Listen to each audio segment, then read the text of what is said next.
I think you've made your case at your meetings and here again for why you're doing what you're doing.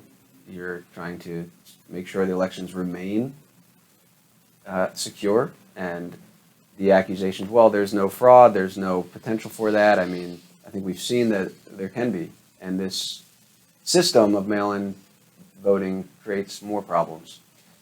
I want to just briefly, if we can, try to touch on a couple things to help people understand. So try to make this as, in layman's term for my sake, as much as anyone's else. The mail-in ballot versus the in-person voting. Now, there's machines, what's the difference here? If someone goes to vote at their local voting place, is it machines across the county? Is it paper? What does it look like? And how is that different from the mail-in ballot? So we have 240 precincts around Lancaster County. If you go into your polling place, you'll sign in, check to make sure you're a registered voter, and then you're given a ballot, a paper ballot. Okay. You fill that ballot in, you put it through a scanner. Now those scanners, by the way, are programmed here. They're not programmed over the internet or anything like that. We've had some questions about that, and good questions. They're programmed here.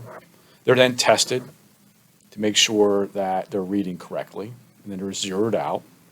And so that when someone comes in, they have every assurance. And a zero tape, by the way, is put on the door. Transparency, right? How do you know if there's integrity if you don't have transparency? So the zero tape meaning that showing everybody, hey, we're starting from scratch, all good. So you put your ballot in the scanner.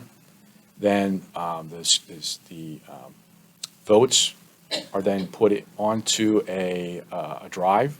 A drive is secured, by the way, as well as the ballots in a sealed bin that only can be opened after the judge of elections put all that stuff together, opened here at the county board of elections.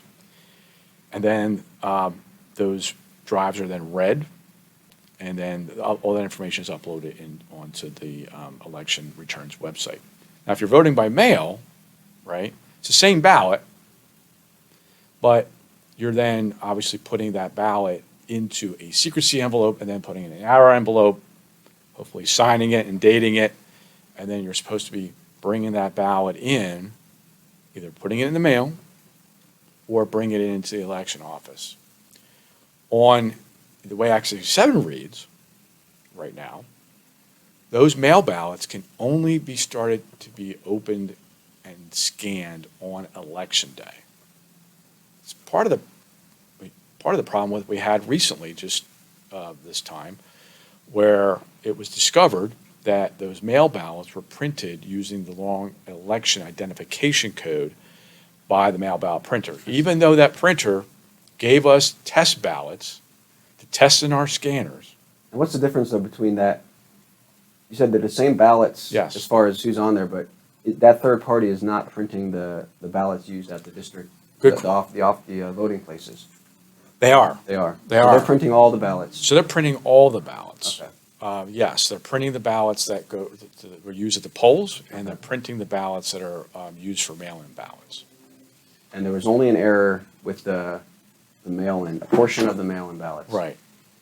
Is there a significant difference? I mean, you said they're the same ballots that would lead to it only affecting a batch within the mail-in ballots. Is it just a difference as far as the code on there? Otherwise, is the ballot the same? What we understand happened, and they're going to have to answer for exactly how it happened, but what we understand happened is that there was a previous file they had, a test file, if you will, that was developed for the election, and they were told to delete that one, and they said they deleted it and then given the one to use. And that's the file they printed the test ballots from for us to test for the mail ballots. They also sent us ones for the in-person as well, and they all worked fine. So how it got to the point where they didn't delete a previous file and they used a different file than the one they printed the test ballots from, they're going to have to answer for that, obviously.